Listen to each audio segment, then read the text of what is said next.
Bonsoir à tous, bienvenue à ce flash d'information. Abidjan abrite le 7e forum sur la révolution verte en Afrique. Les travaux ont démarré ce lundi par un panel sur le renforcement de la recherche dans le domaine de l'agriculture, notamment en Afrique de l'Ouest et du Centre. Les participants plaident pour la recherche. Leur intention est affichée: améliorer le niveau de transformation des produits agricoles en vue d'une meilleure rentabilité. Et ce lundi 4 septembre démarrent également les inscriptions à la maternelle et au CP1 au titre de l'année scolaire 2017-2018. Les inscriptions se poursuivent jusqu'au 8 septembre prochain sur l'ensemble du territoire. Nos reporters ont sillonné quelques établissements ce premier jour de l'opération, mais ce n'est pas encore la grande affluence, constat fait par Godefroy Okambawa et Astou Touré.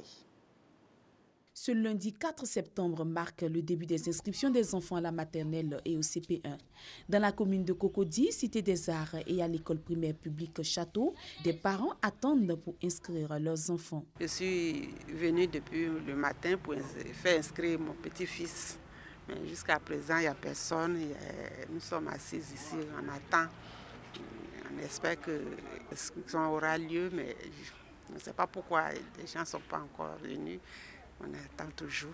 Je suis venu pour l'inscription de ma fille, mais malheureusement, je suis venu, je n'ai pas encore vu de personne même pour me renseigner. Moi, je suis désolé un peu pour vraiment ce qui se passe, puisque la rentrée, c'est la semaine prochaine. Dans les communes d'Adjamé et du Trècheville, ce n'est pas la grande affluence. Les responsables d'école attendent encore les parents d'élèves. Nous avons reçu les instructions du ministère, comme quoi à partir de ce lundi, débutent les inscriptions au niveau de CP1, puis la maternelle aussi. Il n'y a pas trop d'affluence. À ce jour, nous avons 16 enfants inscrits. C'est le premier jour. Je pense que de fil à aiguille, les parents, quand ils seront informés, ils vont venir. Voilà. On attend toujours, de toutes les façons, ils finiront par venir. Mais très souvent, ils attendent le jour de la rentrée pour venir nombreux. Or, on nous demande toujours de ne pas faire de recrutement les premiers jours de la rentrée parce qu'il faut automatiquement entrer en classe. Ces inscriptions qui prennent fin le vendredi 8 septembre prochain concernent les enfants âgés de 3 à 4 ans pour les écoles maternelles et 5 à 9 ans pour les classes de CP1. Rappelons que les inscriptions au CP1 sont gratuites.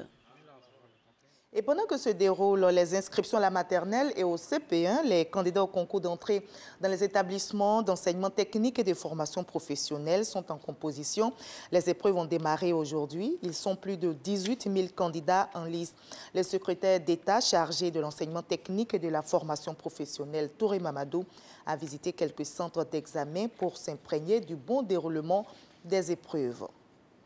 Loin de la Côte d'Ivoire, en Angola, alors que la Commission nationale électorale se prépare à proclamer mercredi prochain les résultats définitifs des élections générales, l'opposition réclame un recomptage des voix. Elle juge le processus électoral inconstitutionnel et illégal.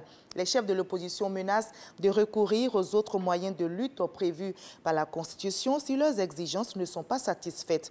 Notons que ces élections, d'après les chiffres provisoires publiés, ont été remportées par le parti au pouvoir, le MPLA du président sortant, Eduardo dos Santos. C'est une réunion d'urgence convoquée pour parler du dernier essai nucléaire de la Corée du Nord. Le Conseil de sécurité des Nations Unies vient donc de se réunir à la demande des États-Unis, du Japon, de la Grande-Bretagne, de la France et de la Corée du Sud.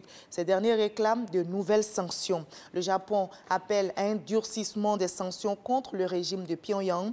Pour Washington, l'heure est venue de cesser les demi-mesures. Les États-Unis veulent maintenant un renforcement des sanctions de l'ONU contre la Corée du Nord.